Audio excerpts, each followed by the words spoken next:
जिज्ञासु मित्रों, बहुत बहुत अभिनंदन है आपका दिव्य सृजन में। प्रत्येक दिवस की भांति आज भी हम यह लाइव चर्चा का कार्यक्रम शुरू कर रहे हैं।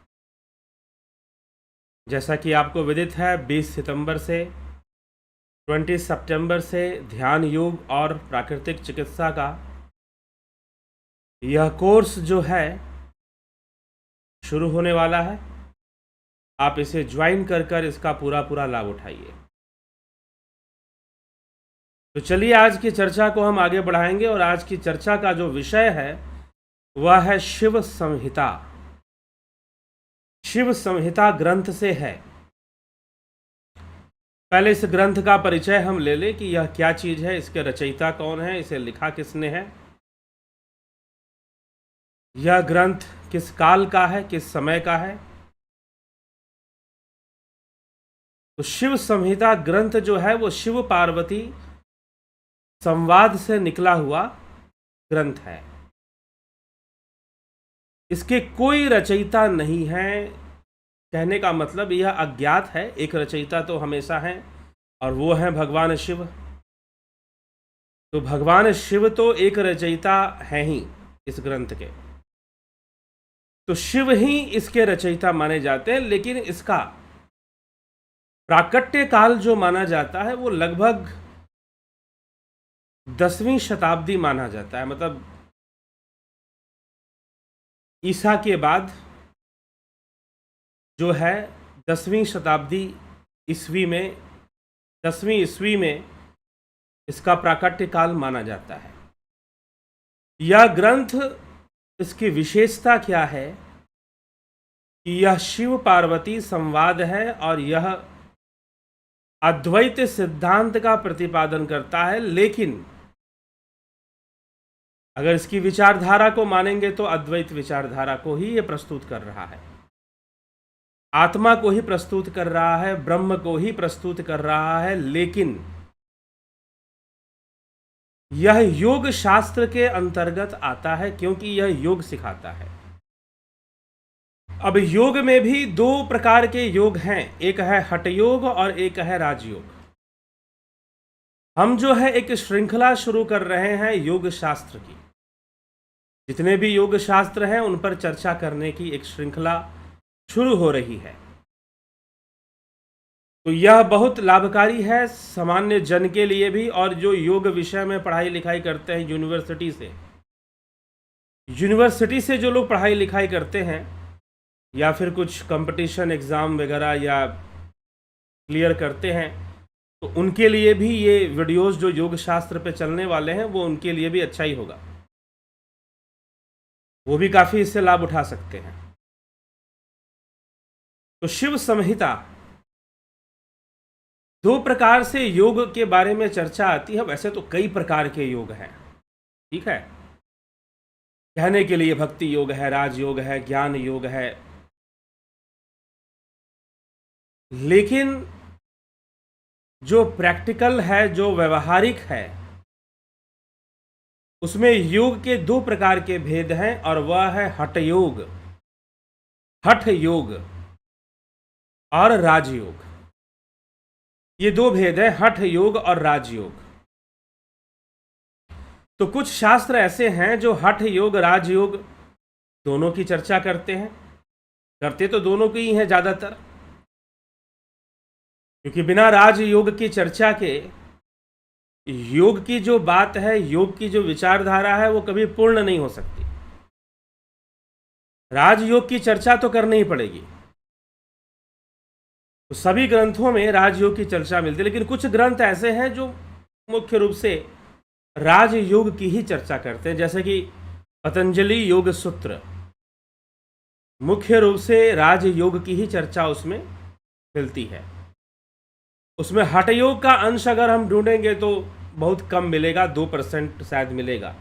98% जो अंश है वो राजयोग का ही मिलेगा। पतंजलि योग सूत्र वह राजयोग का ग्रंथ है सारे योग शास्त्र के अंतर्गत ही आएंगे, लेकिन राजयोग का ग्रंथ है। श्रीमद् भगवद गीता, श्रीमद् भगवद गीता को भी योग शास्त्र कहते हैं। यह भी राजयोग का ग्रंथ है, लेकिन इसमें हठयोग जो है, हठयोग की परसेंटेज थोड़ी सी बढ़ी मिलेगी, थोड़ी सी बढ़ी। यह भी मुख्य रूप से राजयोग 95% यह राजयोग की ही चर्चा कर रहा है, हठ योग में थोड़ी सी चर्चा कर रहा है। अब जो है योग वासिष्ठ में भी राजयोग ही प्रधान है, लेकिन कुछ ग्रंथ ऐसे हैं जिसमें हठ योग और राजयोग दोनों की प्रधानता है, जैसे कि हठ प्रदीपिका। हठ प्रदीपिका उसमें हठ योग और राजयोग दोनों ही हैं। और अगर हम देखेंगे तो 75% 75% हठ योग है। हठ प्रदीपिका में 75% हठ योग है, मात्र 25% ही राजयोग का अंश माना जाएगा, लेकिन वो बहुत महत्वपूर्ण है। फिर है घेरंड संहिता। घेरंड संहिता में आप चले जाएंगे तो आप मान के चलिए 85% 90% तक हठ योग की ही चर्चा है। बहुत विस्तार से उसमें आसनों की चर्चा है, कुंभक की चर्चा है, कई प्रकार के कुंभक हैं, षटकर्म के कई क्रियाएं हैं उसमें। अगर धौती क्रिया है तो कई प्रकार की धौती क्रिया है, ठीक है। बस्ती क्रिया है तो 2-3 प्रकार की बस्ती क्रिया भी बताई गई है। तो कई प्रकार की क्रियाएं बताई गई हैं उसमें, और कई बीमारियों का समाधान भी उससे होता है।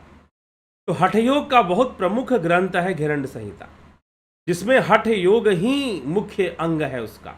राजयोग का अंग उसमें बहुत ही कम है। हठ प्रदीपिका में फिर भी थोड़ा है। अब हम आते हैं दूसरा एक और ग्रंथ है जिसके रचयिता हुए घेरंड संहिता महर्षि घेरंड के द्वारा काफी बाद में इसकी रचना हुई है।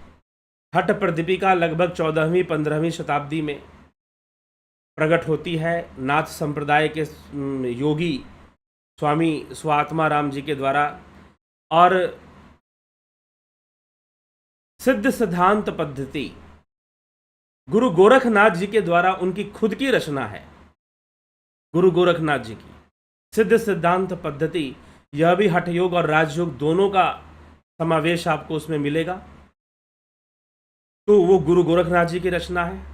हठ प्रदीपिका भी उसी संप्रदाय नाथ संप्रदाय से ही लिया गया है स्वात्माराम जी के द्वारा। और आज जो हम वैसे तो और भी ग्रंथ हैं, आप अगर देखोगे योग की चर्चा विवेक चूड़ामणि में भी मिल जाती है। योग की चर्चा और भी ग्रंथों में, एक और विज्ञान भैरव तंत्र है, लेकिन बहुत गूढ़ होने के कारण उसे योग शिक्षा के सिलेबस में नहीं लिया जाता है। शिव संहिता है। शिव संहिता की जो मूल विचारधारा है, इसके रचयिता स्वयं भगवान शिव माने जाते हैं, और यह भी शिव पार्वती संवाद से निकला है, जैसे कि विज्ञान भैरव तंत्र है। विज्ञान भैरव तंत्र उमा संहिता, जो कि योग के विषय में और योग साधना के कई गूढ़ क्रियाएं देते हैं, बतलाते हैं योग के विषय में, ये सभी शिव पार्वती संवाद से निकले हुए माने जाते हैं। तो विज्ञान भैरव तंत्र भी शिव पार्वती संवाद है, शिव संहिता भी शिव पार्वती संवाद ही है। तो शिव संहिता में 5 अध्याय हैं जिनको पंचपटल कहा जाता है। पंचपटल के नाम से उनको हम जानते हैं। तो पहला पटल जो है वो आत्मा की चर्चा करता है, ब्रह्म की चर्चा करता है, कर्म की चर्चा करता है, माया की चर्चा करता है। प्रथम अध्याय में हठ योग का अंश नहीं मिलता है। प्रथम अध्याय में हठ योग का अंश नहीं मिलता है। दूसरे अध्याय और फिर तीसरा चौथा 5वें में विशेष रूप से हठ योग का अंश मिलेगा। 5वां राजयोग को फिर समर्पित हो जाता है। लेकिन जो प्रथम अध्याय है वो अद्वैत वेदांत को समर्पित है। पहला अध्याय शिव संहिता का। तो आज हम पहले अध्याय, क्योंकि ये जो हठ योग के जो ग्रंथ हैं, अब आपको मैं बता देता हूँ योग शास्त्र की चर्चा कैसे आगे बढ़ेगी। तो योग शास्त्र की जो चर्चा है, पहले हठ योग के जो ग्रंथ हैं उनके बारे में हम थोड़ी जानकारियाँ लेंगे, फिर पतंजलि योग सूत्र और श्रीमद् भगवद गीता पर विस्तार से चर्चा चलेगी और योग वासिष्ठ पर भी विस्तार से लगभग चलेगी। योग वासिष्ठ भी योग शास्त्र के अंतर्गत आता है, लेकिन उसकी जो रचना है वो साहित्यिक है, इसलिए वो वेदांत साहित्य के अंतर्गत वो आता है। साहित्य कहने का मतलब उसमें कथा है, दृष्टांत है, ठीक है, पुराणों की जैसी रचना होती है, लगभग उसकी है। महारामायण के नाम से प्रसिद्ध है। योग वासिष्ठ के रचयिता स्वयं महर्षि वाल्मीकि हैं, और वो भी संवाद है। श्री वशिष्ठ और भगवान श्री रामचंद्र जी के मध्य जो संवाद हुआ था वो योग वासिष्ठ में आता है, लेकिन वो एक साहित्यिक रचना है, वह सूत्र के रूप में नहीं है। शिव संहिता सूत्र के रूप में है। हठ प्रदीपिका भी सूत्र देते हैं, वो सीधी बात बताते हैं कि भाई ये चीज है, उसके साथ कोई कथा कहानी जोड़ के नहीं समझाते। जो सिद्धांत है सीधा सिद्धांतों को प्रस्तुत कर देते हैं। योग सूत्र और श्रीमद् भगवद गीता में भी वही सिद्धांत चलता है। श्री कृष्ण कोई कथा कहानी अर्जुन को नहीं सुना रहे हैं, सीधा जो मूल बातें हैं वही श्री कृष्ण दे रहे हैं। तो श्रीमद् भगवद गीता भी योग शास्त्र है, ब्रह्म विद्या है। तो विस्तार से हम लेंगे योग सूत्र को, श्रीमद् भगवद गीता को और योग वासिष्ठ को, क्योंकि हठ योग के ग्रंथ में हठ योग का महत्व बढ़ जाता है। और हठ योग जो है मात्र मुंह से बोलकर बताने वाली चीज नहीं है, ये तो अभ्यास करने की चीज है। आप आसनों का अभ्यास करें, तरह तरह के जो आसन हैं। हठ प्रदीपिका में 15 आसन बताए गए हैं, हिरण्य संहिता में 32 आसन बताए गए हैं, शिव संहिता में 4 आसन बताए गए हैं। तो वो आसनों की जानकारी, उनको कैसे करना है और उनका अभ्यास होना चाहिए। हाँ, लेकिन हठ योग का महत्व क्या है? तो शिव संहिता में विशेष रूप से हठ योग को परिभाषित करने का जो प्रयास है वो शिव संहिता में भी है, लेकिन उससे अधिक आपको कहाँ मिलेगा? हठ प्रदीपिका में मिलेगा, जिसमें हठ योग को अच्छे से परिभाषित किया गया है। लेकिन यह जो प्रथम अध्याय है यह हठ योग पर आधारित नहीं है। शिव संहिता का हठ का अर्थ है, योग शास्त्र पर हम चर्चा शुरू कर रहे हैं और पहले भी आपको ये एक सूचना मिली है कि भाई यह जो भी योग शास्त्र पे चर्चा होगी, तो जो लोग योग में पढ़ाई कर रहे हैं, एमए कर रहे हैं या नेट की तैयारी करते हैं या कुछ एग्ज़ाम देते हैं, उनके लिए भी ये सब जानकारियाँ बहुत काम की होंगी, उपयोगी होंगी। तो आप ऐसे कोई हों विद्यार्थी या छात्र आपके आसपास, तो ज़रूर उनको सूचित कर दें। और ये चर्चा लंबी चलेगी, कई महीनों में जाकर हो सकता है समाप्त हो, क्योंकि योग सूत्र पर जब चर्चा चलेगी तो वो उसी तरह से फिर आगे बढ़ेगी। तो चलिए हम जो है अभी इस तथ्य को आगे बढ़ाते हैं। तो शिव संहिता का जो विषय है, यह तथ्य कहाँ से शुरू होता है? शुरू होता है ज्ञान के महत्व से। ज्ञान अनंत है। अब यहां पर आपको शिव सूत्र और शिव संहिता, इन दोनों में भेद आएगा। शिव सूत्र का प्रारंभ होता है कि ज्ञान बंधन है, और शिव संहिता अपनी बात इस विषय से शुरू करती है कि ज्ञान अनंत है और दोनों शिव की वाणी है। यह भी जान लीजिए, लेकिन दोनों एक ही बात है। कैसे? वो श्लोक हम पढ़ेंगे तो स्पष्ट होगा। तो शिव संहिता का श्लोक क्या कहता है? जो प्रथम श्लोक है शिव संहिता में, वो हमें क्या देता है, क्या समझाता है? अगर हम उसे देखें तो श्लोक कहता है, एकम ज्ञानम नित्यमाधंत शून्यम नान्यत किंच द्वर्तते वस्तु सत्यम यद भेदो अस्मिन्निंद्रो पाधिना वै ज्ञानस्यायम भासते नान्यथैव। अर्थात जो ज्ञान है वो अनंत है। ज्ञान का ना आदि है ना अंत है। लेकिन ज्ञान जो है वो इंद्रिय उपाधि से रहित भी है। यद्यपि इंद्रियों से प्राप्त होने वाला अनुभव भी ज्ञान है, लेकिन शिव संहिता जिसे ज्ञान कह रहा है वह ज्ञान इंद्रिय उपाधि से रहित है, मतलब कि इंद्रिय उपाधि से परे है। इंद्रिय उपाधि जो कुछ भी है वह एक माया जाल है, क्योंकि माया की चर्चा मिलती है शिव संहिता में। शिव संहिता 10वीं, लगभग 10वीं शताब्दी के आसपास का यह माना जाता है। थोड़ा सा अगर काल की बात कर दे तो हठ प्रदीपिका माना जाता है 14वीं, हिरण संहिता माना जाता है 17वीं, अर्थात मुगल काल में। हठ प्रदीपिका की रचना जब हुई तो लगभग वो समय था आज से 600 वर्ष पुराना। 17वीं शताब्दी की बात करेंगे तो आज से 300-400 वर्ष पुराना हम बात कर रहे हैं।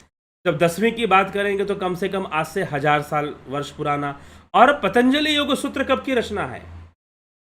पतंजलि योग सूत्र कब की रचना है यह भी आपको जानना चाहिए। पतंजलि योग सूत्र लगभग आज से 2500 वर्ष पुरानी है। मतलब कि ईसा से 300 वर्ष पूर्व, 2300 वर्ष के आसपास महर्षि पतंजलि वे थे। तो ईसा से भी पहले की घटना है। पतंजलि योग सूत्र की रचना बहुत पुरानी है।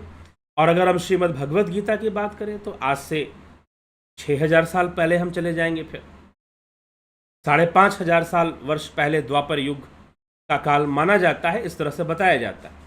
तो उतना पहले हम चले जाएंगे। श्रीमद् भगवद गीता भी योग शास्त्र में आता है। और योग वशिष्ठ, योग वासिष्ठ तो वाल्मीकि जी की रचना है, तो वो उससे भी बहुत पहले रामायण काल में वो चला जाएगा, त्रेता युग में चला जाएगा।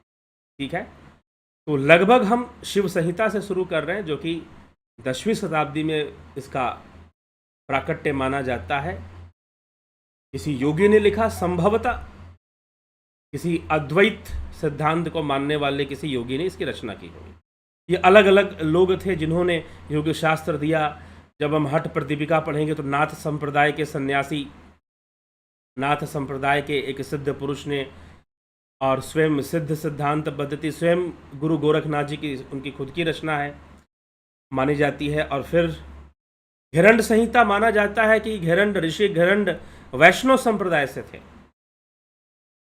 घिरंड ऋषि के लिए माना जाता है कि वो वैष्णव संप्रदाय से थे। तो यह भी जानना चाहिए, खासकर जो परीक्षा की तैयारी करते हैं उनके लिए भी। और वाल्मीकि जी के द्वारा रचित वशिष्ठ योग वासिष्ठ नामक जो महारामायण है, उसे महारामायण भी कहते हैं, तो वह जो है त्रेता युग का हो जाएगा और श्रीमद् भगवद गीता तो द्वापर युग का हो जाएगा। तो चलिए आगे बढ़ते हैं। इसमें चर्चा क्या है कि ज्ञान का ना अंत है, ज्ञान का ना आदि है, ना इसका प्रारंभ है ना अंत है, ये नित्य है।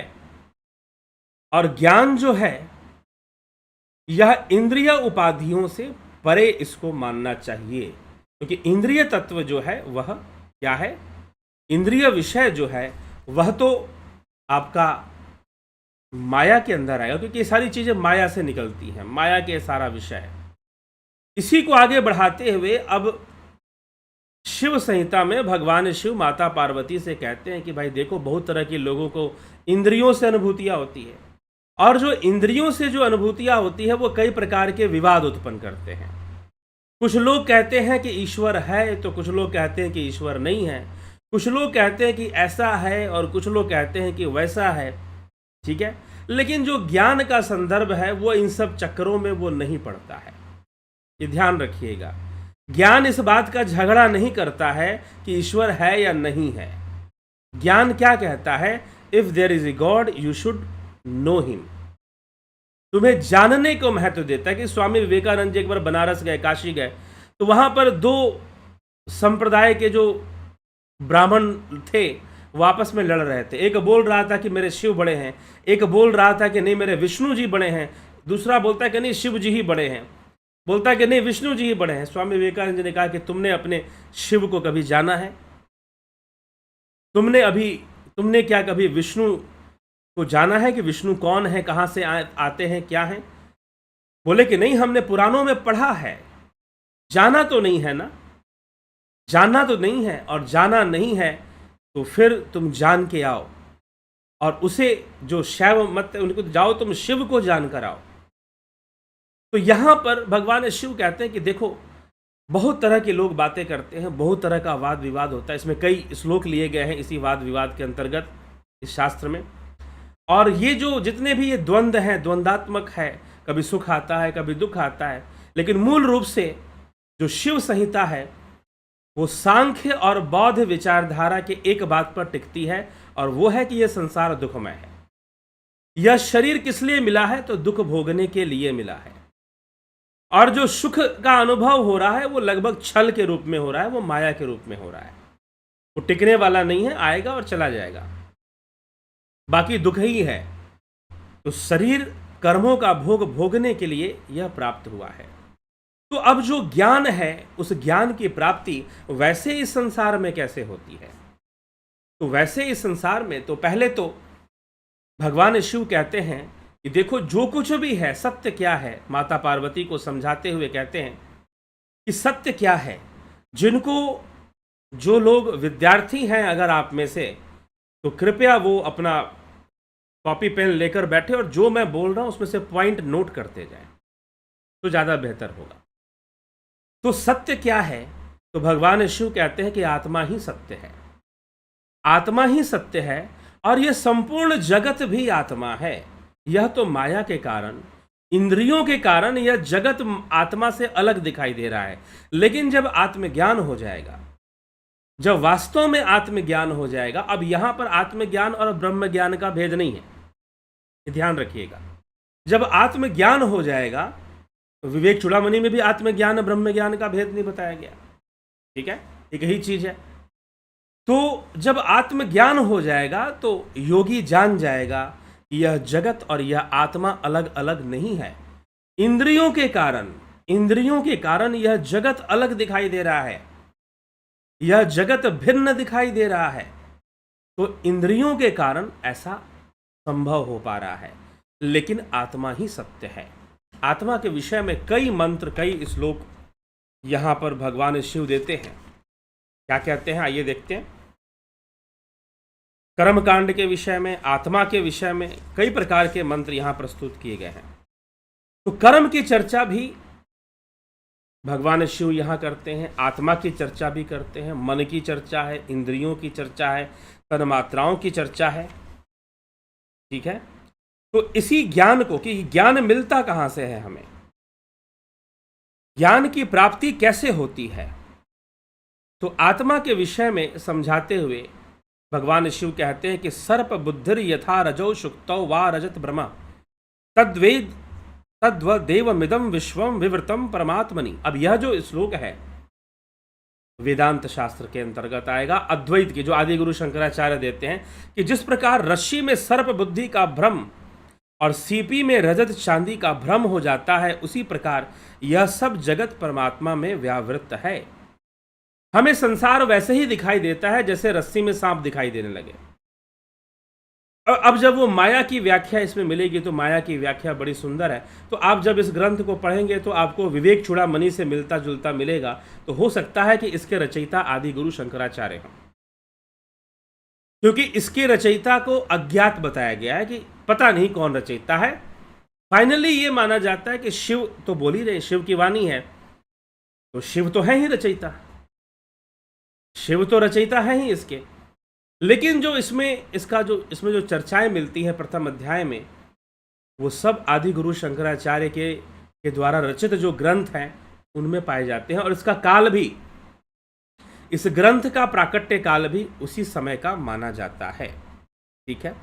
रस्सी का ज्ञान होने से जैसे उसमें सर्प भ्रम मिथ्या हो जाता है, उसी प्रकार आत्मज्ञान से यह मिथ्या जगत का भ्रम भी दूर हो जाता है। सीपी को भी जैसे निश्चित रूप से जान लेने से चांदी की भ्रांति समाप्त हो जाती है, उसी प्रकार आत्मज्ञान से जगत वस्तु की भ्रांति दूर हो जाती है। जगत वस्तु की भ्रांति दूर हो जाती है आत्मज्ञान हो जाने से। जिस प्रकार रस्सी में सर्प भ्रांति मात्र है, वैसे ही इस संसार में इंद्रिय अनुभव में आने वाली चीजें सब भ्रांति मात्र ही हैं, क्योंकि सब इंद्रियों के कारण पैदा हो रही, इंद्रियां उनको पैदा कर रही हैं। हम किसी वस्तु को छूते हैं वो ठोस है, किसी वस्तु को छूते हैं वो तरल है, ये इंद्रिय अनुभूति तो है, यह इंद्रिय अनुभूति ही तो है। कोई देखने में सुंदर है, कोई कुरूप है, यह भी तो इंद्रिय अनुभूति है। इंद्रियां ही तो ये अनुभूति पैदा कर रही हैं, इंद्रियां ही तो ये अनुभव सारे पैदा कर रहे हैं। और कौन पैदा कर रहा है? सेंसेस ही पैदा कर रही हैं, ठीक है। लेकिन सेंसरी वर्ल्ड में सेंसरी एक्सपीरियंस ही सत्य है, यह भी आदि गुरु शंकराचार्य ने माना है। इसलिए व्यवहारिक जगत में इंद्रियों की अनुभूतियों को सत्य मान लिया जाता है। तो इस प्रकार से जिस प्रकार वात के कारण समुद्र में फेन एवं बुलबुले उत्पन्न होते हैं, यथा वात वशात सिंधा उत्पन्ना फेन बुदबुदा तथात्मनि समदभूतम संसारम छन्न भंगूरम। जिस प्रकार वात के कारण समुद्र में फेन एवं बुलबुले उत्पन्न होते हैं, उसी प्रकार आत्मा में भी यह समस्त क्षणभंगूर संसार उत्पन्न होता है। यह विवर्त के रूप में उत्पन्न होता है। कैसे विवर्त होता है, तो वह भी शिव संहिता में समझाया हुआ है कि यह विवर्त कैसे होता है। तो ज्ञान की प्राप्ति कहाँ से होती है, हम संसार में ज्ञान की ओर कहाँ से बढ़ते हैं, तो सबसे पहले भगवान शिव कहते हैं कि देखो, ज्ञान की जो प्राप्ति है वो वेदों से होती है। किससे होती है जी? वेदों से होती है। जो प्रारंभ है, ज्ञान का प्रारंभ कहाँ से होगा, किसी व्यक्ति को ज्ञान कैसे मिलेगा और ज्ञान का प्रारंभ कहाँ से होगा, तो शिव संहिता के अनुसार वेदों से होगा। ठीक है, आत्मज्ञान की चर्चा तो अनुभव से ही आएगी, वेद पढ़ने से नहीं होंगे, लेकिन जो शुरुआत है, जो प्रारंभ है, वो वेदों से होगा। और वेदों में दो प्रकार के ज्ञान हैं, एक है कर्मकांड और एक है ज्ञानकांड। कर्मकांड और ज्ञानकांड। अब जो वैदिक मीमांसा है उसके दो भाग हैं, पूर्व मीमांसा और उत्तर मीमांसा। जो पूर्व मीमांसा है वो कर्मकांड का प्रतिपादन करता है, जिसके रचयिता ऋषि जैमिनी हुए। ऋषि जैमिनी जो कि पूर्व मीमांसा कर्मकांड का प्रतिपादन करता है, कर्मकांड को प्रस्तुत करता है। और जो ज्ञान कांड है वह उत्तर मीमांसा के अंदर पाया जाता है, जिसके रचयिता वेदव्यास जी हुए। वादश्रयण वेदव्यास जी वो कहे जाते हैं। तो उन्होंने उत्तर मीमांसा लिखी और उत्तर मीमांसा से वेदांत को दिया। तो जो पूर्व मीमांसा है वो कर्मकांड का सिद्धांत प्रस्तुत करता है, और जो उत्तर मीमांसा है वो ज्ञान कांड का सिद्धांत हमें देता है। तो वेदों में ये दोनों चीजें हैं, वेदों में ये दोनों बातें हैं। अब सांख्य शास्त्र है वो भी ज्ञान कांड को ही प्रस्तुत कर रहा है, कर्म कांड को प्रस्तुत नहीं कर रहा है। तो कर्म कांड की प्रस्तुति एकमात्र पूर्व मीमांसा जैमिनीकृत, महर्षि जैमिनीकृत मीमांसा शास्त्र से होती है। अब कर्म कांड के अंतर्गत शिव संहिता में भगवान शिव क्या कहते हैं? भगवान शिव कहते हैं कि 3 प्रकार से कर्म होते हैं। शिव संहिता में 3 बताया गया है, पूर्व मीमांसा में 5 बताया गया है। इसका अंतर है थोड़ा सा। कौन कौन से कर्म होते हैं? 3 प्रकार से कर्म, एक है नित्य कर्म, एक है नैमित्तिक कर्म और एक है सकाम कर्म। नित्य, नैमित्तिक और सकाम कर्म होते हैं। ठीक है। अब इन कर्म में भी कर्मों का भेद होता है, निषेध और विधि का भेद होता है। निषेध और विधि अर्थात कुछ कर्म निषेध हैं जिन्हें हमें नहीं करना चाहिए। निषेध कर्मों को करने से पाप इकट्ठा होता है, पाप बनता है, और विधि कर्मों को करने से पुण्य बनता है। तो निषेध और विधि का भेद बताया गया है, नोट कर लेके, ये शिव संहिता में बताया गया है, निषेध और विधि का भेद। और 3 प्रकार के कर्म बताए गए हैं शिव संहिता में। कौन कौन से? पहला जो है नित्य कर्म, नैमित्तिक कर्म और सकाम कर्म। लेकिन मीमांसा शास्त्र में, जैमिनीकृत मीमांसा शास्त्र और कुमारिल भट्ट भाष्य में, भट्टाचार्य के भाष्य में 5 कर्म हैं, नित्य, निमित्त, काम्य, निषिद्ध और प्रायश्चित। तो ये अंतर है शिव संहिता और मीमांसा के बीच का। ठीक है। वैसे कर्म सिद्धांत को समझाना शिव संहिता का मूल विषय नहीं है, यह कोई इसका मुख्य विषय नहीं है। इसका मुख्य विषय तो हठ योग है। ठीक है। लेकिन इसके प्रथम अध्याय में वेदांत चर्चा मिलती है। तो कर्म से हमें ये कर्म के बारे में पता चलता है, और कर्मों के बारे में समझाते हुए कहते हैं कि नित्य कर्म जो हम शौच आदि, स्नान आदि के जो कर्म करते हैं, यद्यपि ध्यान रखिएगा, आपको एक बात मैं बता दूं कि जो शौच कर्म है मीमांसा शास्त्र के अनुसार नित्य कर्म में नहीं आता। ठीक ना। भोजन करना भी नित्य कर्म में नहीं आएगा। हाँ, स्नान करना आएगा। विशेष कार्यों को ही वहाँ कर्म के रूप में स्वीकार किया गया है।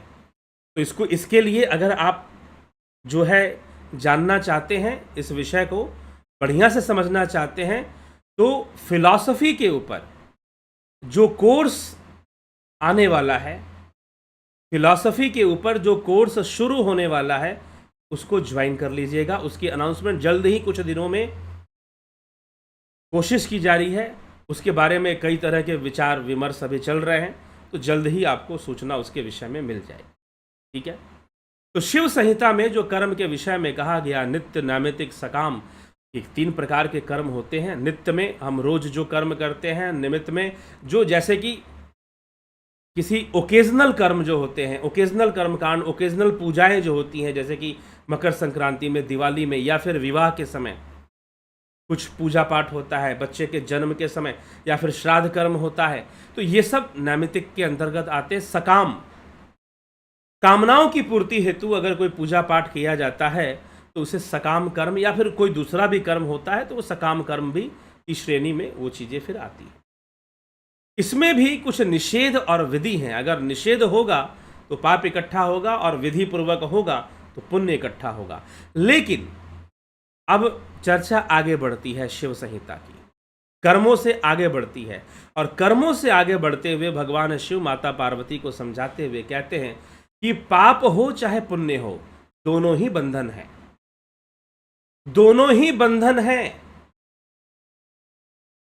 सिर्फ ईश्वर को छोड़कर, आत्मा को छोड़कर और ब्रह्म को छोड़कर, आत्मा, ब्रह्म, परमात्मा, ये समानार्थी शब्द के अंतर्गत आ जाएंगे यहां पर।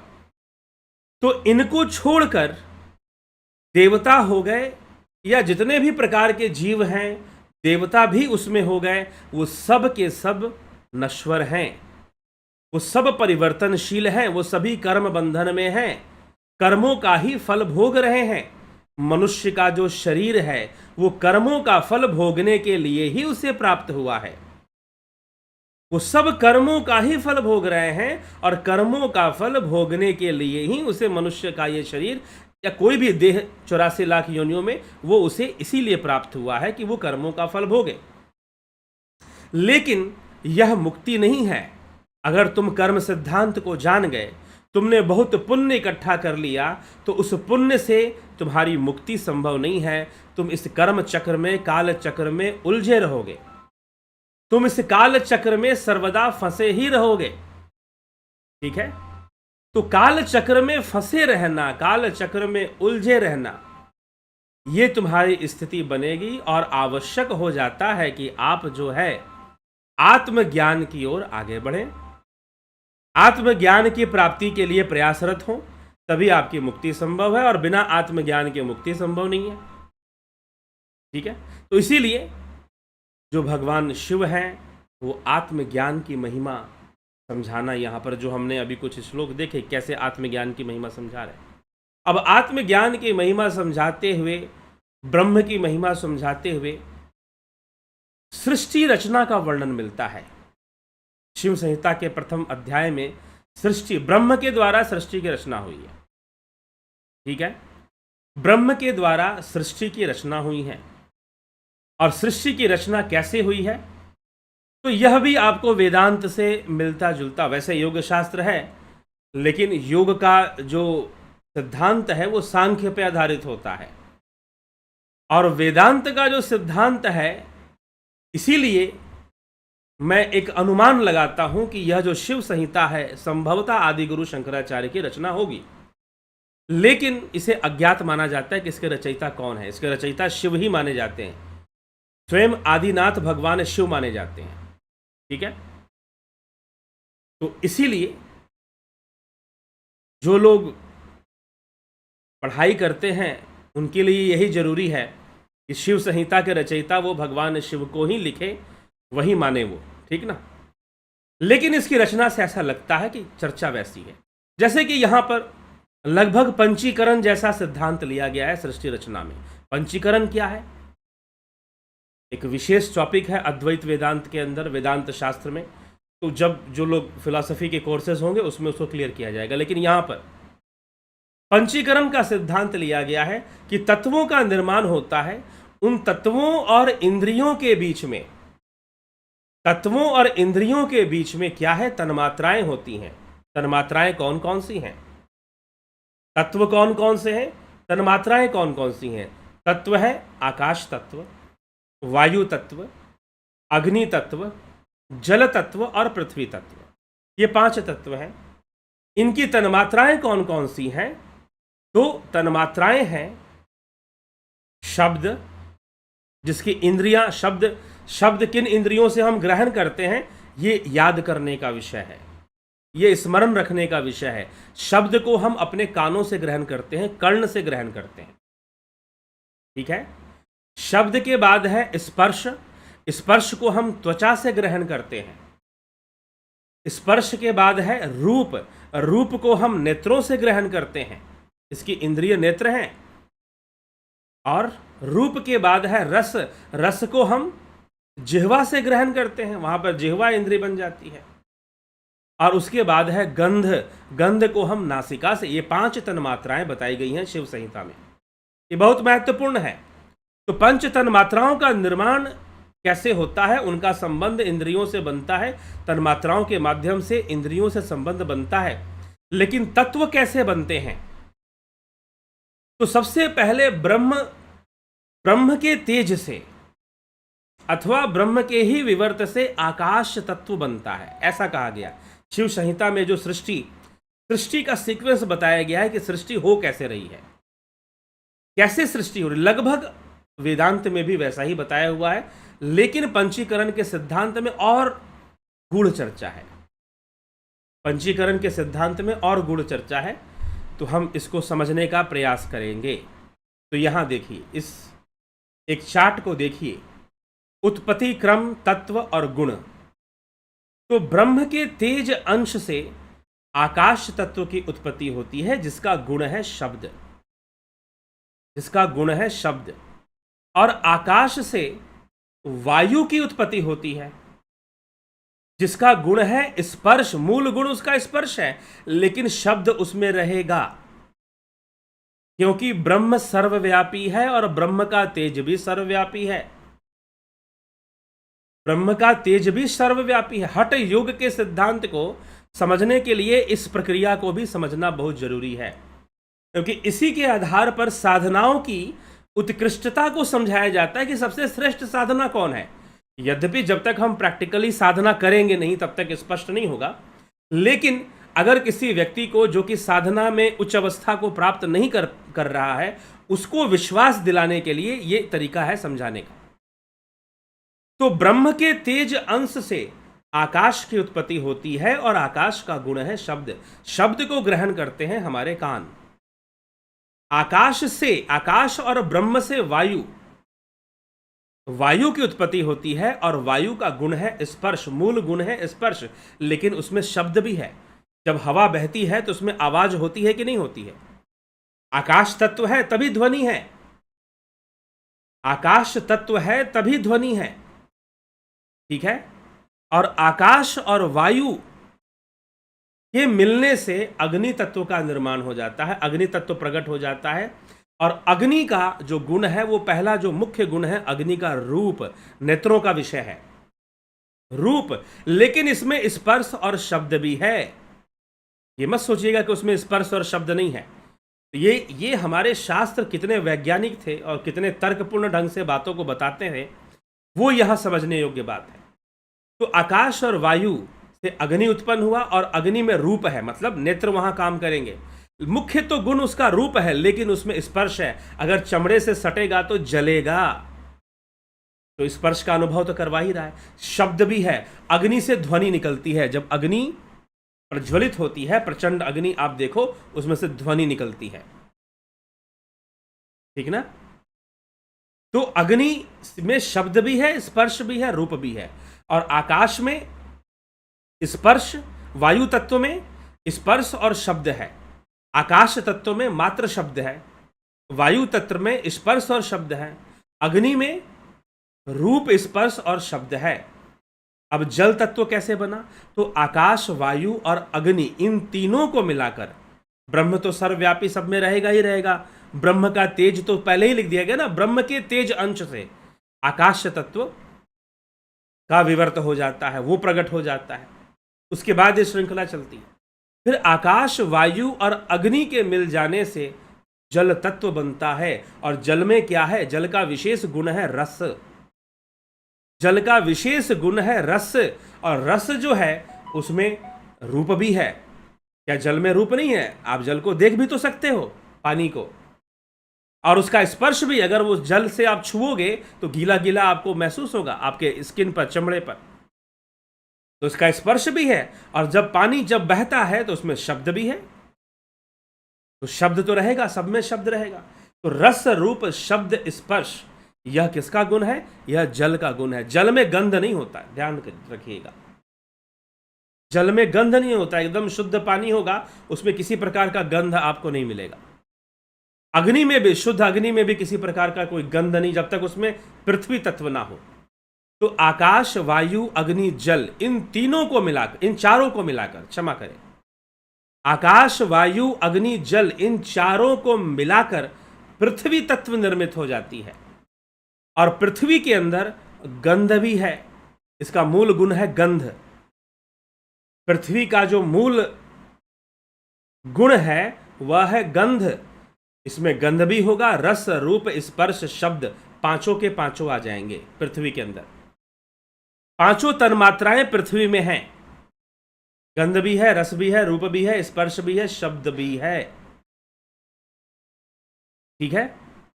तो इस प्रकार से स्थूल सृष्टि की रचना का क्रम बताया गया है। लेकिन इसको बताने के बाद भगवान शिव कहते हैं कि यह सब तो माया है,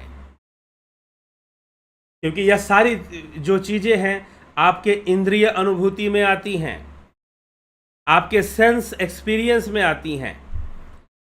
तो यह जो ब्रह्म का विवर्त है, ब्रह्म का विवर्त है, और विवर्त आकाश के रूप में, आकाश से वायु के रूप में विकसित हुआ, वायु से अग्नि, अग्नि से जल।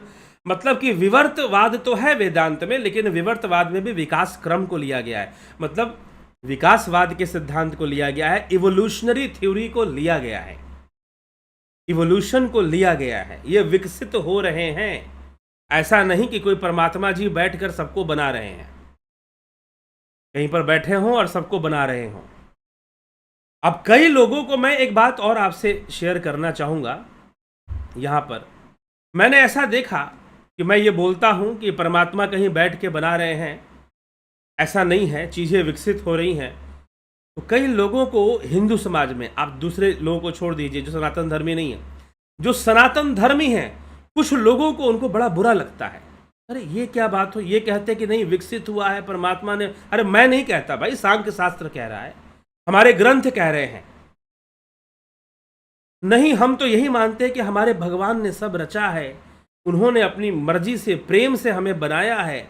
और हमको ये बात बड़ा, मन को बड़ा, कितना स्वीट लगता है, कितना मीठा लगता है। लेकिन यह जितना भी मीठापन आपको लगता है, यह एक विकृति के रूप में ही आ रहा है। अच्छी बात है, प्रेम रखिए, लेकिन साथ में हमें सत्य को भी जान ही लेना चाहिए कि हमारे शास्त्र क्या कह रहे हैं। यही समस्या है कि हिंदू समाज में जो शास्त्रों की मूल विचारधारा है वो उनके बिलीफ सिस्टम से अलग हो चुकी है। बहुत हद तक सनातन धर्म का समाज जो है, हिंदू समाज जो है, वो कहीं ना कहीं जो विदेशी धर्म आए उनकी जो विचारधारा थी उसी के प्रभाव में वो अपनी व्याख्या देते हैं। और जो सन 47 के बाद और आज तक जो गुरुजन जो हुए, बहुत सारे जो गुरुजन हुए, उन्होंने जो चीज़ें बताई, सिखाई, वो लगभग उन्हीं बातों पर आधारित हो गई और वो मूल शास्त्रों से बहुत अलग हो गया, बहुत अलग बातें हो गई, बिलीफ सिस्टम काफ़ी अलग ही हो गया, डिफरेंट ही हो गया। ठीक है, तो यह समस्या हो गई। इसीलिए कई बार हमें लगता है कि नहीं, विकासवाद वाली बात उतनी अच्छी नहीं लगती, हमें वह व्यक्तित्ववाद वाली बात अच्छी लगती है। परमात्मा में हम जो व्यक्तित्व देखते हैं, हाँ गीता पढ़िए, लेकिन गीता को समझना नहीं है, तो दो चार बातें समझ लेनी है। सर्वधर्मान परित्यज्य मामेकम शरणम व्रज, इतना समझ में आ गया, बाकी और जानने की जरूरत ही क्या है गीता में। ठीक है, तो कई बार हम उस आधार पर चले जाते हैं और वो भी हम अच्छे से नहीं समझते हैं। तो ऐसी कई विषय शुरू हो जाते हैं, कई बातें शुरू हो जाती हैं। तो यहाँ पर शिव संहिता जो सृष्टि क्रम को बता रहा है, शिव संहिता में जो भगवान शिव सृष्टि क्रम को बता रहे हैं कि कैसे ब्रह्म के तेज से आकाश, आकाश से वायु, और आकाश और वायु से फिर अग्नि तत्व, आकाश वायु अग्नि से जल, व आकाश वायु अग्नि जल से। अब यहां से आकाश से वायु नहीं हुआ है, आकाश और ब्रह्म के तेज से वायु हुआ है। ब्रह्म का तेज यहां पर नहीं लिखा गया है, वो आप मान लो, क्योंकि ब्रह्म तो सर्वव्यापी है ही, और ब्रह्म के तेज से आकाश हो रहा है, विवर्तित हो रहा है, तो निश्चय ही ब्रह्म का तेज तो सब में अपने आप समाहित है, तो निकल रहा है और पृथ्वी तत्व में जाकर सभी मिले हुए हैं। अब यहां पर आप अरविंदो का फिलॉसफी को याद कीजिए, मैटर एंड स्पिरिट, ब्रह्म से पृथ्वी तत्व की यात्रा।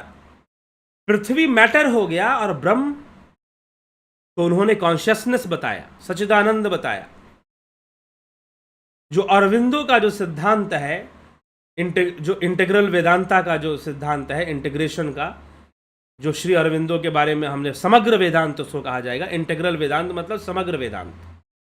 उसमें हम क्या पढ़ रहे थे? यही बातें पढ़ रहे थे जो अभी शिव संहिता में चर्चा चली। ये जो बताया गया, पूरी व्यवस्था जो अभी समझाई गई कि किस प्रकार से ब्रह्म के तेज से आकाश, और ब्रह्म तेज और आकाश मिलने से वायु, और आकाश वायु से अग्नि, आकाश वायु अग्नि से जल, आकाश वायु अग्नि जल से पृथ्वी, और इनमें उसी प्रकार के गुण भी आ जाएंगे। कौन कौन से गुण हो जाएंगे? यहाँ पर 5 गुण हो जाते हैं। इन 5 तत्वों के 5 गुण हो जाते हैं। तो मुख्य गुण है आकाश का शब्द, वायु का स्पर्श, और उसमें शब्द भी है।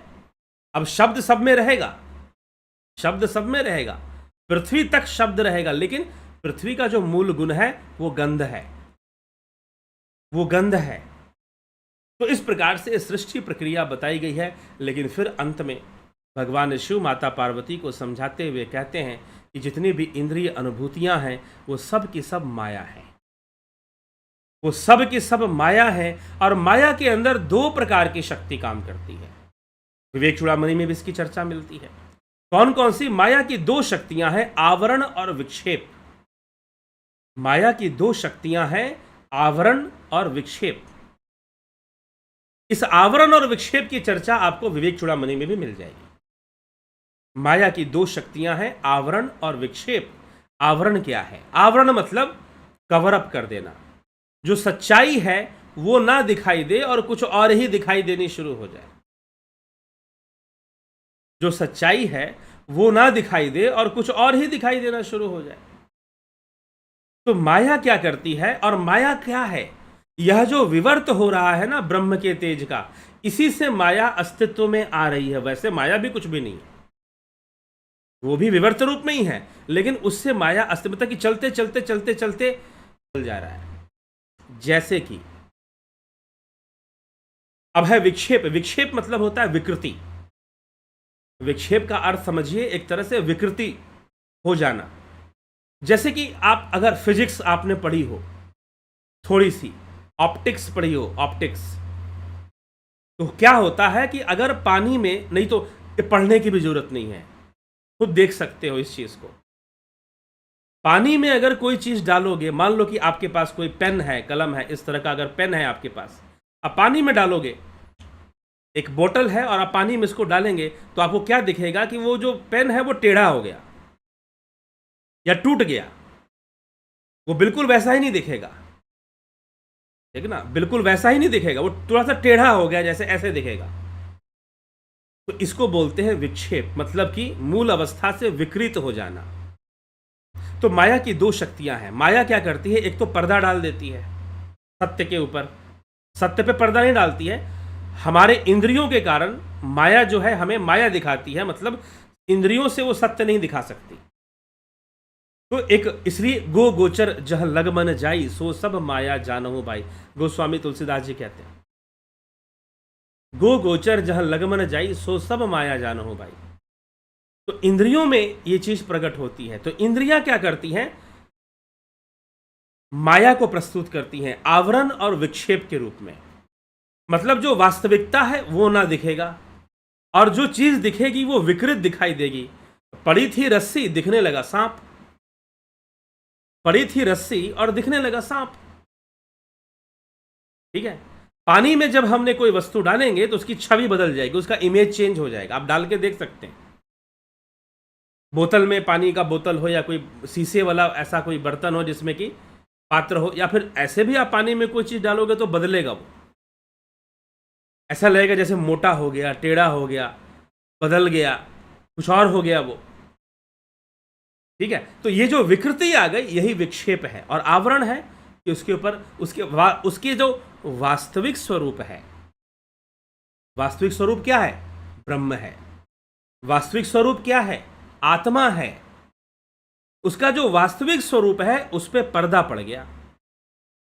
तो माया की दो शक्तियां हैं, आवरण और विक्षेप। विवेक चूड़ामणि प्लेलिस्ट में जाइए, वहां पर आवरण और विक्षेप के ऊपर एक पूरी वीडियो ही है कि माया की दो शक्तियां, आवरण और विक्षेप। तो यह जो विक्षेप है, यह जो विकृति आ गई, यह जो रूप परिवर्तन आ गया, उसको विक्षेप कह दिया गया। और उसके सत्य पे पर्दा पड़ गया कि जो असली चीज है वो ना दिखाई देकर कुछ और दिखाई दे रही है। तो असली वस्तु क्या है? वेदांत के अनुसार ब्रह्म है। संपूर्ण जगत ब्रह्म है, ब्रह्म से भिन्न कुछ भी नहीं है।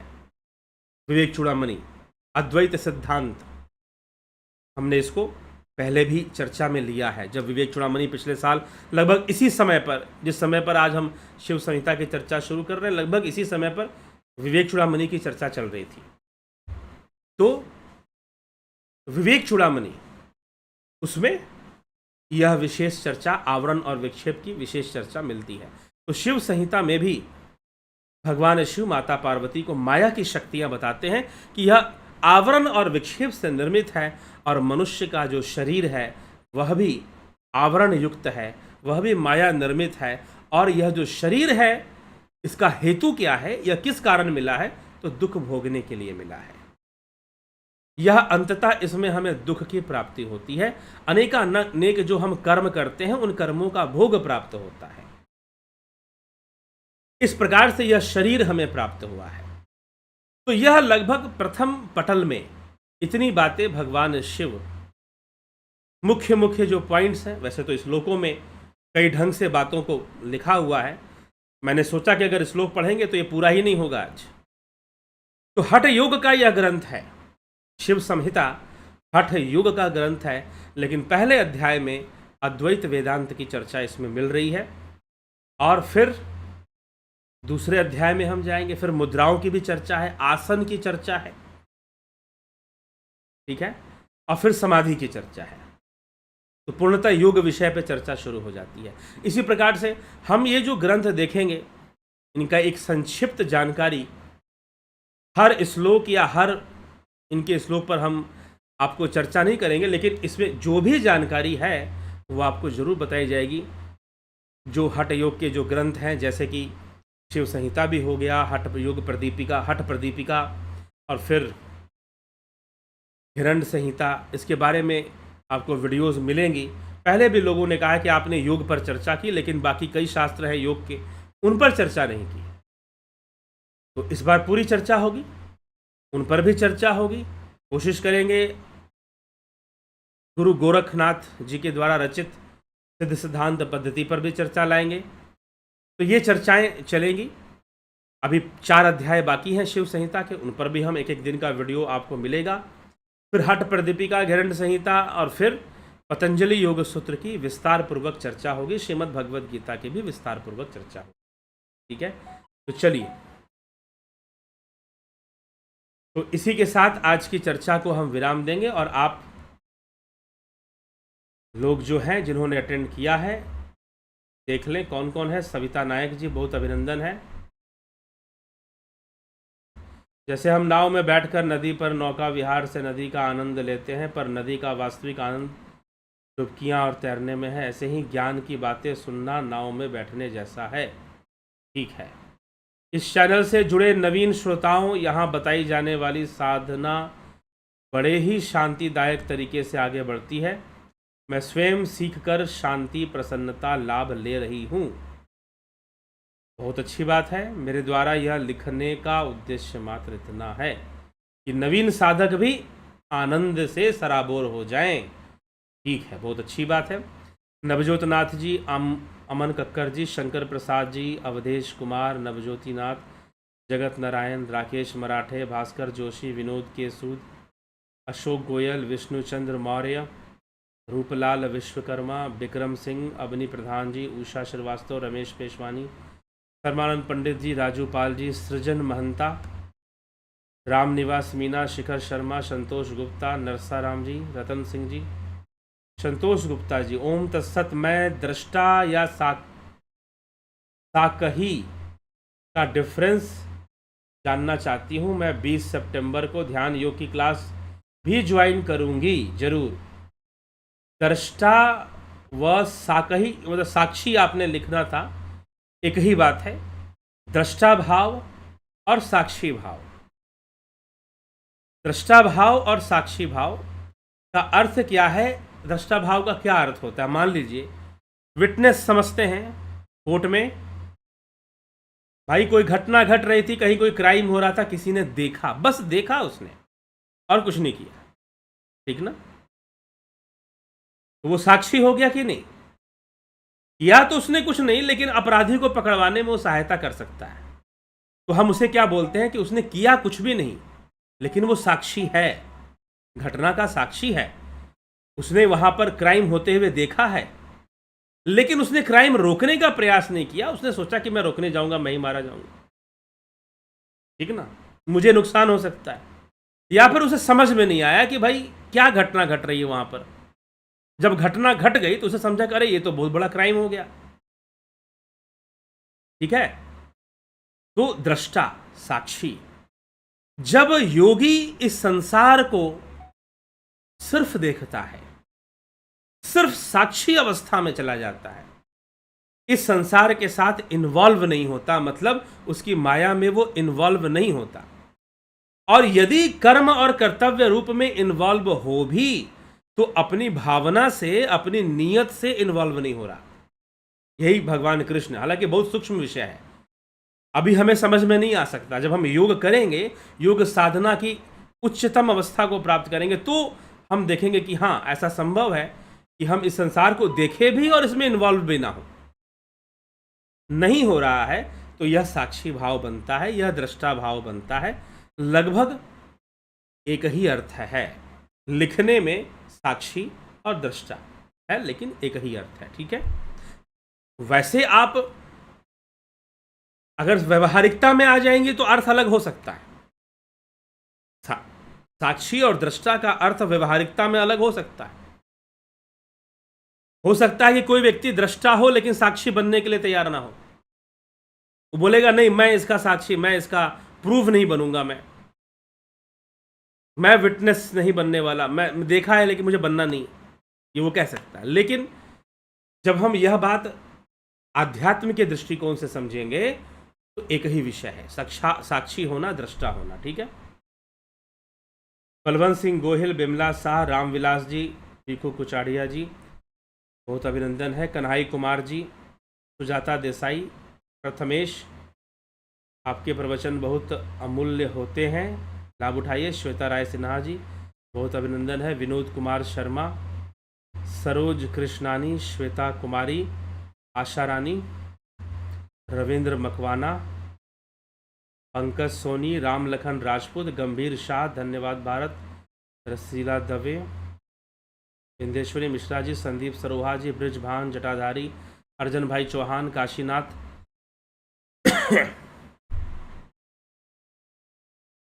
MKPD सतीश मास्टर जी, आशा रानी, हीरालाल यादव जी, राजेश शर्मा, पुष्पा भाटी जी, राजेंद्र चौहान, मनीष जाधव, योगेंद्र पंडित, लखिंद्र राम, भरत सबलानी,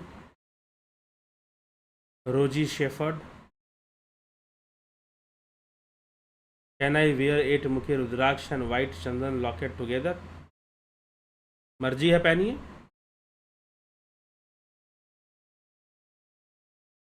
विनीता अग्रवाल, कमलेश उपाध्याय, संदीप अरोड़ा,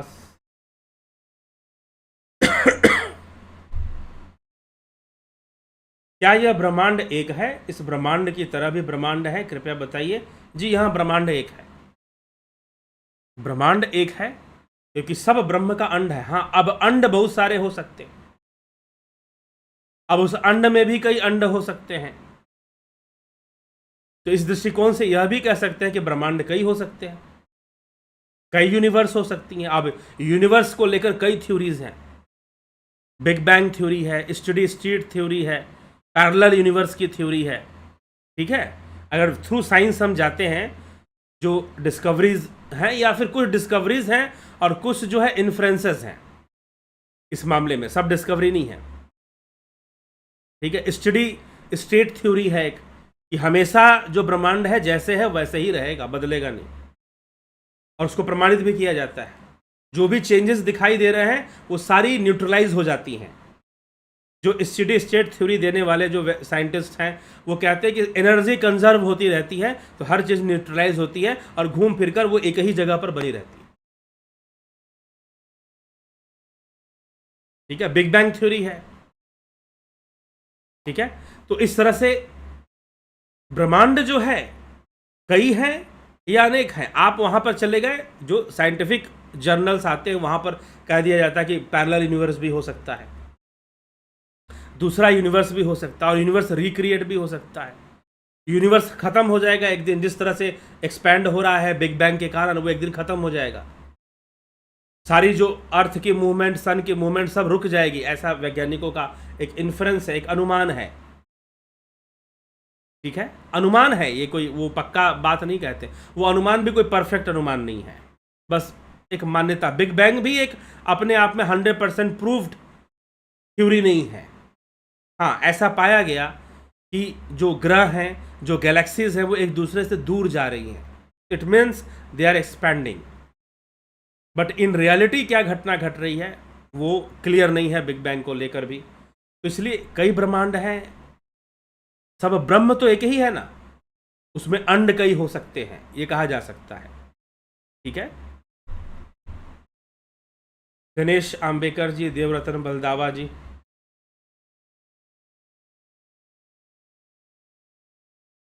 ठीक, जयंती भाई पटेल, संदीप अरोड़ा,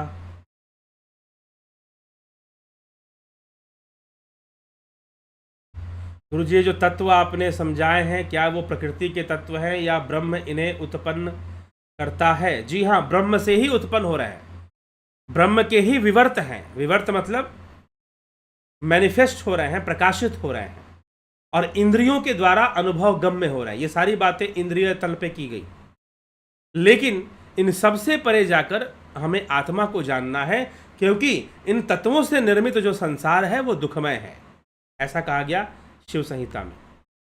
राजेंद्र प्रसाद जी, AK भट्ट जी, बहुत डीप नॉलेज। मुकेश राठौर, दिनेश भाई, नरेंद्र कुमार, अजित्य खास, SP अपूर्व विश्वकर्मा, अनिल कुमार, माधुरी कोले, श्वेता राय सिन्हा जी। जला, क्या सभी जीवों को मोक्ष मिल जाएगा? एक ना एक दिन तो पहुंचना है। कैलाश बड़े, क्या मोक्ष की कामना इस जन्म में पूरी ना हुई तो अगले जन्म में फिर आ गई? जी हाँ sir, you are the best. Thanks for starting the series Yoga Sutra and providing us the bliss of rare knowledge from Vedas. Ashok Mali, जला, क्या पिछले जन्म की साधना जान सकते हैं? पिछले जन्म की साधना अच्छी होगी तो इस जन्म में भी साधना अच्छे से आगे बढ़ेगी। ठीक है, तो आप सभी का बहुत बहुत आभार है, आप सभी लाभ उठाएं इस कार्यक्रम से। शिव संहिता पर आगे चर्चाएं चलेंगी। बहुत ही, देखिए, हठ योग के जो शास्त्र होते हैं वो बहुत सरल नहीं होते। ठीक है, बहुत सरल नहीं होते हैं, और जो थोड़ा सा मैं जो आपको जो भी मैं एक्सप्लेनेशन लेकर आऊँगा इस बात का ध्यान देते, इसलिए मैंने ये चार्ट बनाकर तो मैं मुंह से बता देता। चार्ट बनाकर लाया इसलिए ताकि जो स्टूडेंट हैं, जो योग में मास्टर डिग्री लेने वाले हैं, जो योग में पढ़ाई कर रहे हैं या कंपटीशन की नेट की तैयारी करेंगे फॉर द लेक्चररशिप, और YCB की तैयारी करेंगे, योग में अपना कैरियर बना रहे हैं। ठीक है, बाद में जो दिव्य सृजन है या फिर जो आप जो चैनल देख रहे हैं, इसके माध्यम से एक ऐसे प्लेटफॉर्म को भी तैयार किया जाएगा जिसमें रोजगार भी दिया जाएगा शास्त्र को जानने वालों के लिए, शास्त्र ज्ञान रखने वालों, ऐसे ही कहीं का वाला ज्ञान नहीं। आजकल के आश्रमों में जो ज्ञान दिया जा रहा है वो ज्ञान नहीं, एक सिस्टमैटिक नॉलेज जिनको है। तो जो लोग कोर्सेस कर रहे हैं, कोशिश की जाएगी कि जरूर कुछ ऐसी व्यवस्था की जाए जिससे कि रोजगार भी उत्पन्न हो जाए, ठीक ना। तो जरूर इसके लिए प्रयासरत है, लेकिन तुरंत ऐसा कुछ हम करने वाले हैं ऐसा नहीं है। उसमें हम एक एक स्टेप आगे बढ़ाते जा रहे हैं। और ये जो कोर्सेस आ रही हैं उनका बहुत इंपॉर्टेंस रहेगा। जो भी कोर्सेस है, चाहे ध्यान योग का, और ध्यान योग का अपडेट कोर्स भी आएगा, ठीक है, भविष्य में जब आएगा तो आपको बताया जाएगा, सूचित किया जाएगा, ठीक है। तो जो है ये जो भी कोर्सेस चल रही हैं, अभी फिलॉसफी की कोर्स शुरू होगी। यहां पर बोलने का उद्देश्य मात्र इतना नहीं है कि आप कुछ जान जाओ, आपने कुछ प्रवचन सुन लिया, कुछ ताली बजा लिया, कुछ अच्छा लग गया, नहीं। एक भविष्य निर्माण करना है सनातन धर्म के लिए। ऐसे लोग, ऐसे प्रचारक, ऐसे लोग खड़े होने चाहिए जो कि जिनको एक सिस्टमैटिक नॉलेज हो, ठीक है। तो ऐसा सोचकर भी कार्य किया जा रहा है। इसीलिए यह जितनी भी कोर्स, अभी जो योग शास्त्र पे जो भी मैं चर्चा करने वाला हूं, वो जो विद्यार्थी हैं जो योग की शिक्षा ग्रहण कर रहे हैं या फिर कोई एग्ज़ाम देने वाले हैं, उनके लिए एक काम आएगा। आप सुनते रहिए और साथ में सामान्य जन को भी अच्छा लगे, वो भी लाभ उठाएं, उन सब के लिए भी यह काम आएगा। तो जो लोग भी चाहें ज़रूर आप नोटबुक एक रखें और लिखा करें, और उसको पॉइंट्स नोट कर सकते हैं आप, आपके काम की चीज़ है। चलिए ठीक है, अब हम आगे चलते हैं, आगे बढ़ते हैं और विराम देते हैं कार्यक्रम को। और ध्यान योग का कोर्स है, पता ही है आपको, 20 सितंबर से शुरू हो रहा है, प्रैक्टिकल कोर्स है। और यह जो कोर्स है, सुनिए ध्यान से, यह जो कोर्स चलता है यह भी पूर्णतः शास्त्र सम्मत है। पूर्णतः ध्यान की विधियां, हाँ ठीक है, जो भी आपको सिखा रहा है, बता रहा है, उसका अपना एक अनुभव है, उसने कई विधियां की हैं, कई क्रियाएं की हैं, कई अभ्यास किए हैं, तो उसमें से कुछ वो निकालता जरूर है कि हाँ भाई ऐसे करने से हमें ये लाभ होता है, वैसे बैठें तो अच्छा होगा, ऐसे बैठे, ये अनुभव में आ जाता है, एक्सपीरियंस में आ जाता है। तो वो सारा एक्सपीरियंस भी उसमें जुड़ा होता है ध्यान योग के कोर्स में, ठीक है। लेकिन जो भी है वो उस पर आधारित है। अब यहाँ पर आपने देखा शब्द, शब्द जो है आकाश तत्व है, और आकाश तत्व ब्रह्म तेज से निकला है, ब्रह्म तेज का विवर्त है। और नादा अनुसंधान जो हठ प्रदीपिका में हमको सुनने को मिलेगा, नाद ध्यान के बहुत, क्योंकि नाद में मात्र शब्द रह जाता है, नाद में मात्र मेरा अपने आप दाहिने कान की ओर हाथ चला जाता है, क्योंकि नाद का स्थान माना गया है उसे सुनने का। तो शब्द रह जाता है नाद में, तो वो हमें समाधि तक ले जाता है, ब्रह्म तक ले जाता है फिर। तो यह एक योग, हठ योग से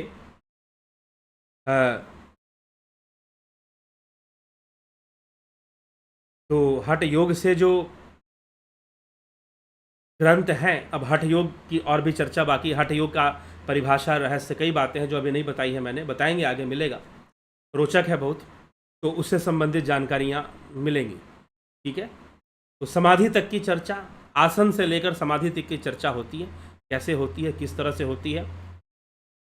आप बढ़ते चलिए, समझते चलिए, और जिनको परीक्षाएं देनी है वो नोट डाउन भी करते चलिए। तो बहुत बहुत आभार आप सभी का। ध्यान योग का कोर्स ज्वाइन करना चाहते हैं, ध्यान योग का कोर्स ज्वाइन करना चाहते हैं, 20 सितंबर से शुरू होगा, 1 महीने का course. Guided meditation, transcendental meditation, spiritual healing. Guided meditation के अंदर क्या सिखाया जाता है, ध्यान, गहरे ध्यान में उतरने के लिए जो तैयारी होनी चाहिए वो तैयारी गाइडेड मेडिटेशन में कराई जाती है। जैसे कि खेत में धान रोपने के पहले, गेहूं बोने के पहले जो तैयारियां होनी चाहिए खेत की, बीज बोने के पहले जो तैयारियां होनी चाहिए, वो तैयारी गाइडेड मेडिटेशन है। और ट्रांसेंडेंटल मेडिटेशन ध्यान है कि गहरे ध्यान में उतरना कैसे है, गहराई में कैसे उतरना है, शून्य तक कैसे पहुंचना है, ठीक है। और स्पिरिचुअल हीलिंग, जो है उसमें एक ऊर्जा, एक ऑरा की पावर हमारे अंदर डेवलप हो जाती है, हमारी ऑरा शक्तिशाली हो जाती है ध्यान योग करने से। वह जो ऊर्जा है हमारे कई बीमारियों को भी दूर करती है। और वो हीलिंग टेक्निक्स कैसे यूज कर सकते हैं हम, वो स्पिरिचुअल हीलिंग में बताया जाता है। और इसके लिए 2 मेंबरशिप है, जुपिटर और सन मेंबरशिप। सन मेंबरशिप जो ज्वाइन करेंगे उनको गाइडेड मेडिटेशन और ट्रांसेंडेंटल मेडिटेशन ही मिलेगा, यही 2 कोर्सेज मिलेंगी। और जो जुपिटर ज्वाइन करेंगे उनको तीनों मिलेगा, गाइडेड मेडिटेशन, ट्रांसेंडेंटल मेडिटेशन और स्पिरिचुअल हीलिंग। संपर्क करिए 9661802459 पर, ठीक है, व्हाट्सएप के माध्यम से। प्राकृतिक चिकित्सा, डिटॉक्सिफिकेशन जरूरी है बीमारियों से बचने के लिए, सिर्फ दवाइयां खाने से नहीं होगा। तो जो नेचुरोपैथी है, प्राकृतिक चिकित्सा है, वो डिटॉक्सिफिकेशन, योग के अंदर जो षटकर्म होता है वो भी इसी सिद्धांत पे काम करता है। डिटॉक्सिफाई कीजिए अपनी बॉडी को। तो कैसे बॉडी को डिटॉक्सिफाई करना है, डिटॉक्सिफिकेशन, और डिटॉक्सिफिकेशन का लाभ मात्र शरीर को नहीं मिलता, मन को भी मिलता है। मन भी स्वस्थ हो जाता है जब शरीर से गंदगी बाहर निकलती है। तो और सेल्फ टेक्निक है, मतलब इसमें कोई आपको करवाएगा नहीं, आपको खुद सीखना है और करना है चीज़ों को। उसमें टेक्निक्स दी जाती हैं जो लोग कर रहे हैं, और भोजन से संबंधित कई बातें बताई जाती हैं। तो बहुत अद्भुत कोर्स है, यह वरदानी कोर्स है। ये कहूँगा, ये मत सोचिएगा कि कुछ लोग कह देते कि अरे ये तो प्राकृतिक चिकित्सा, वो नुस्खे उसके जो होते हैं उतना ही होता होगा। जी नहीं, जो लोग कर रहे हैं दे नोज कि प्राकृतिक चिकित्सा में भी पहले शारीरिक विज्ञान का कुछ चीज़ें बताई जाती हैं, उसके बाद आपको टेक्निक्स बताई जाती हैं। तो वो टेक्निक्स अगर हम सही से समझेंगे तो बहुत लाभ मिलता है उसका। तो चलिए, तो ये सब सारी बातें हैं। तो ये भी 20 सितंबर से शुरू होगा। आप ज्वाइन करना चाहते हैं तो आप ज्वाइन कर लीजिए, नहीं तो बाद में भी ज्वाइन कर सकते हैं। लेकिन 20 सितंबर वाला ज्वाइनिंग शुरू है और कई लोगों ने ज्वाइन कर लिया है, जैसे कि संतोष जी, श्वेता जी, विनय माला जी, ऐसे करके कुछ लोगों ने ज्वाइन किया हुआ है, काजल जी। तो इस तरह से आपने अगर नहीं ज्वाइन किया, करना चाहते हैं, लाभ उठाना चाहते हैं, तो ज्वाइन करके लाभ उठाइए, संपर्क कीजिए और ज्वाइन कीजिए, ठीक है। चलिए, इसी के साथ विराम देते हैं। बहुत बहुत आभार आप सभी का। कल फिर मिलते हैं लाइव चर्चा में 9 बजे रात्रि में 9 PM।